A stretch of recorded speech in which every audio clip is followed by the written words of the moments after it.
of David Ministries. The objective of our broadcast is to present fresh biblical perspectives on the ministry, relevance, and function of the church in a post-modern world. We are glad to reach, resource, and reform so that you might be ameliorated for our Lord. Enjoy the Word of God.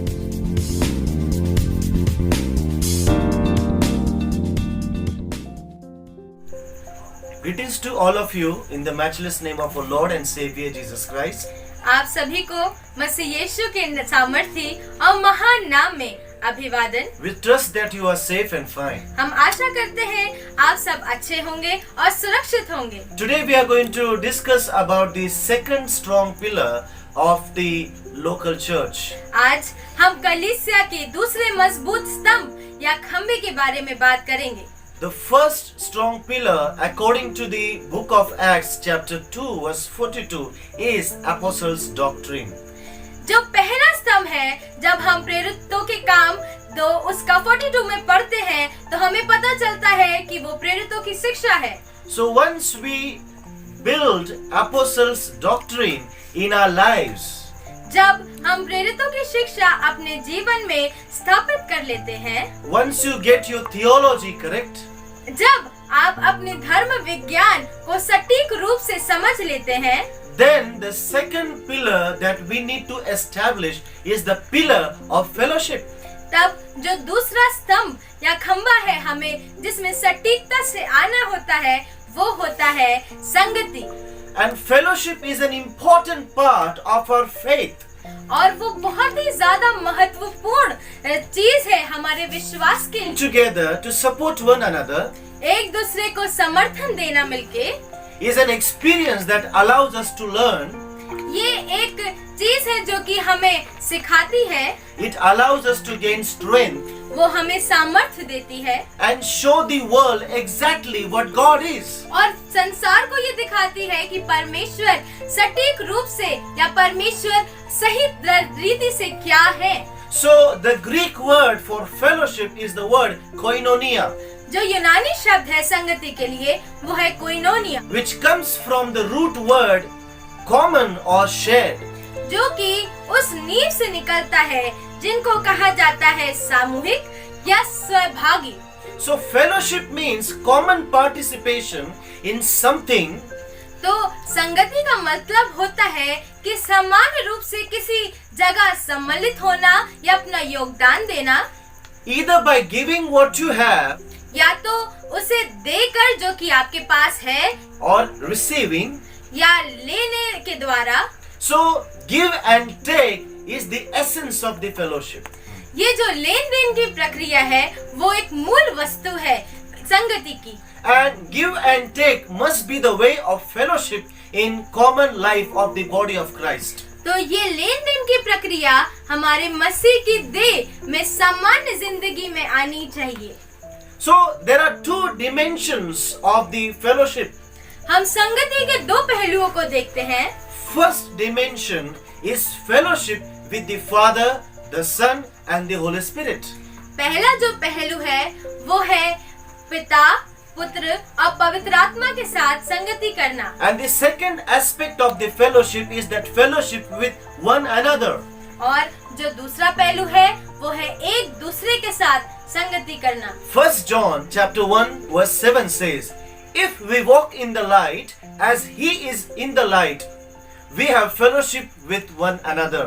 पहला यूहन्ना उसका पहला अध्याय उसके 7 पद में लिखा है, किंतु यदि हम अब प्रकाश में आगे बढ़ते हैं क्योंकि प्रकाश में ही परमेश्वर है तो हम विश्वासी के रूप में एक दूसरे के सहभागी हैं। So what is fellowship? तो ये संगति क्या है? Fellowship is having intimacy with one another. तो संगति ये है कि हम एक दूसरे के साथ घनिष्ठ रिश्ते को स्थापित करें। As a believers, we must understand and know how to fellowship with Triune God. और विश्वासी होने के नाते हमको ये पता होना चाहिए कि हमें त्रिएक परमेश्वर के साथ कैसे संगति करनी है। But sometimes we neglect being intimate with His body. पर हम उसके देह के साथ संगति करने को ध्यान नहीं देते। We are so enthusiastic about having fellowship with God but not with his body. हम परमेश्वर से तो संगति करने में उत्सुक रहते हैं, पर हम उसकी कलीसिया के साथ, उसकी देह के साथ संगति करने पे इतना ध्यान नहीं देते। So, according to John chapter 15 verse 12, तो हम देखेंगे यूहन्ना 15 उसका 12। Jesus says, "This is my commandment, that you love one another as I have loved you." तो हम इसमें देखते हैं यीशु मसीह कहते हैं, मेरी आज्ञा ये है कि जैसा मैंने तुमसे प्रेम रखा वैसे ही तुम भी एक दूसरे से प्रेम रखो। So whenever Bible gives a commandment or God says something, जब हमें वचन कोई उद्देश्य देता है या परमेश्वर हमें कोई वचन देते हैं, a command is a prescription or direction of God. तो वो जो वचन होता है वो एक उद्देश्य होता है या एक हमें दिशा दिखाता है कि परमेश्वर हमसे क्या चाहते हैं। Concerning particular matter which God wants to be observed by his body. वो चीज को वो मूलभूत तरीके से फोकस करता है कि परमेश्वर क्या चाहते हैं अपनी देह से कराना। But since past 3 years, a strange thing has happened. पर पिछले 3 सालों में कुछ अजीब सी चीज हम लोग के साथ हुई है। Suddenly, when the COVID-19 came in our country, जैसे कि बहुत अचानक तरीके से कोविड-19 ये कोरोना की महामारी हमारे देश में आई, all the fellowship was suddenly came to cease. और ये संगति एकदम रुक सी गई। You and I, we longed for fellowship. We could not meet one another. हम लोग के अंदर बहुत उत्सुकता हुई कि हम संगति करें, पर हम एक दूसरे से मिल नहीं पाते थे। We were abstained from any kind of public gathering, whether it is social or whether it is religious or any kind of gathering. हम लोग को हर उस सहभागिता में मना कर दिया गया था इकट्ठा होना, चाहे वो नॉर्मल हो या कोई धार्मिक रीति से सहभागिता हो। हम लोग सब लोग उस चीज से वर्जित थे। And I have observed that we automatically developed the pillar of fellowship. और हमने देखा कि हमने उस समय में अपने आप ही संगति के स्तंभ को स्थापित किया। Before pandemic, our fellowship was all based on events and programs. महामारी से पहले हमारी संगति सिर्फ और सिर्फ घटनाओं और ऋतु पे आधारित थी। So we all learn to fellowship with the Father, the Son, and the Holy Spirit in our own houses. और तो हमने सीखा कि हम कैसे पिता, पुत्र और पवित्र आत्मा के साथ संगति करें अपने ही घर में रहकर। Because before we could fellowship with one another, our fellowship must be with the Father, Son, and the Holy Spirit. और इससे पहले कि हम एक दूसरे के साथ संगति करें, हमारी संगति पहले पिता, पुत्र और पवित्र आत्मा के साथ होनी चाहिए। This is the first calling of every believer, that a believer will fellowship with the Creator. ये हमारी पहली बुलाहट है कि हम विश्वासी होकर पहले अपने पिता, पुत्र, पवित्र आत्मा, अपने बनाने वाले के साथ संगति करने वाले हो सके। Genesis chapter 5 verse 24 reads, "And Enoch walked with God, and he was not, for God took him." उत्पत्ति 5 और उसके 24 में लिखा है, और हनोक परमेश्वर के साथ साथ चलता था, फिर वो लोप हो गया क्योंकि परमेश्वर ने उसे उठा लिया। In Genesis chapter 6 verse 9 it reads, "Noah walked with God." उत्पत्ति 6 उसका 9 में लिखा है, और नूह परमेश्वर ही के साथ साथ चलता रहा। We see that in the book of Exodus, Moses had to spend 40 years with God.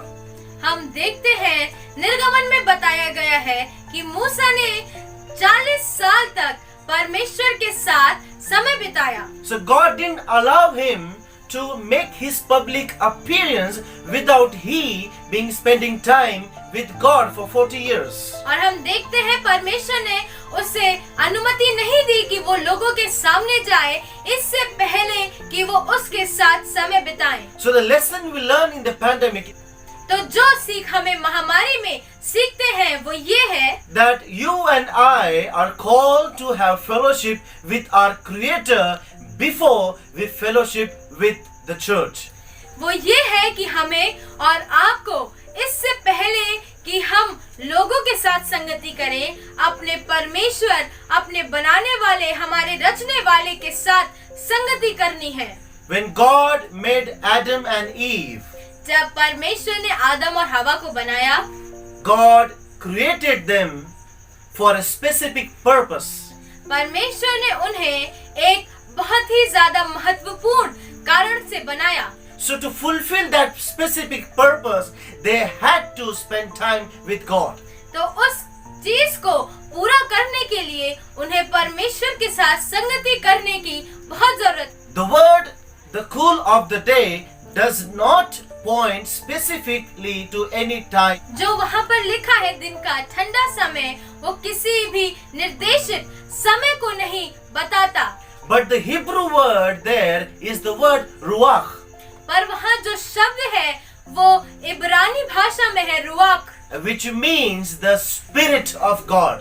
जिसका मतलब है परमेश्वर की आत्मा। So the Spirit of the Lord used to communicate with the Spirit of the Adam. तो उस समय जब परमेश्वर की आत्मा आदम की आत्मा से बात करती थी, So what do we learn by this? तो इससे हमें क्या समझते हैं? Your fellowship with God is not physical fellowship. आपकी संगति परमेश्वर के साथ शारीरिक रूप से नहीं होती। It does not matter how long you sit in the presence of God. इससे मतलब नहीं है कि आप कितनी देर तक परमेश्वर की उपस्थिति में बैठे, As long as you do not move beyond your physical fellowship with God. इससे ज्यादा कि हम अपनी शारीरिक उपस्थिति से ऊपर जाके अपनी आत्मा में परमेश्वर के साथ मिले। God demands that we fellowship with Him in the Spirit. परमेश्वर चाहते हैं कि हम उन्हें आत्मा में मिले। We must seek Him through the Spirit. हम उसे आत्मा में ढूंढें, We must see Him in the Spirit. हम उसे आत्मिक रीति से देखें। For our carnal and perishing bodies will not be able to see God in His fullness. तो हमारा संसारिक शरीर और हमारा नाश होने वाला शरीर उसको नहीं देखेगा। So what do we do now? तो हम अब क्या करते हैं? We must learn and train our spirit, our mind, so that we will fellowship with God in the Spirit. तो अब हमें अपने आप को, अपने मन को, अपनी आत्मा को तैयार करना है कि हम आत्मा में उससे संगति करें।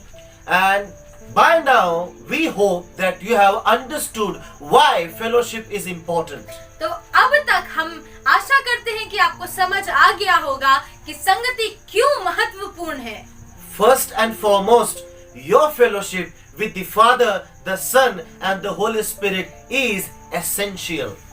पहली चीज कि आपकी संगति पिता, पुत्र और पवित्र आत्मा के साथ होना बहुत ही ज्यादा बहुमूल्य है। And once you get that thing right, और जब आप उस चीज को सही रीति से कर लेते हैं, then comes your fellowship with His body. तब उसके बाद आपकी संगति उसकी देह के साथ होती है। May God bless you. प्रभु आपको आशीष दे। We will come back with benefits of the fellowship. हम वापस आएंगे उस उद्देश्य को लेके जो आपको बताएगा कि संगति के फायदे क्या क्या हैं। Enjoy your time with your Creator. अपने निर्माणकर्ता के साथ अपने समय का लुत्फ उठाइए। God bless all of you. परमेश्वर आप सभी को आशीष दे। Amen. आमीन।